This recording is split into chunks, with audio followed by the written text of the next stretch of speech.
এটি মাতা সতীর নাভির অংশ, যেটি আজও আপনি দর্শন করতে পারেন।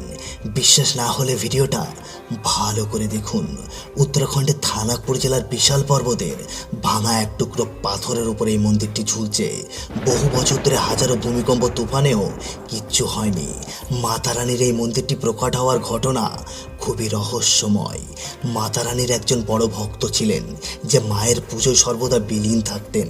তার ভক্তি দেখে মাতা রানী তাকে স্বপ্নাদেশ দেন, হিমালয়ের অন্নপূর্ণা পর্বতে একটা মন্দির বানাতে বলেন। তারপর সেই ভক্ত এই বিশাল পর্বতের ভাঙা পাথরের টুকরের উপরে মা পূর্ণাগিরির মন্দির বানান।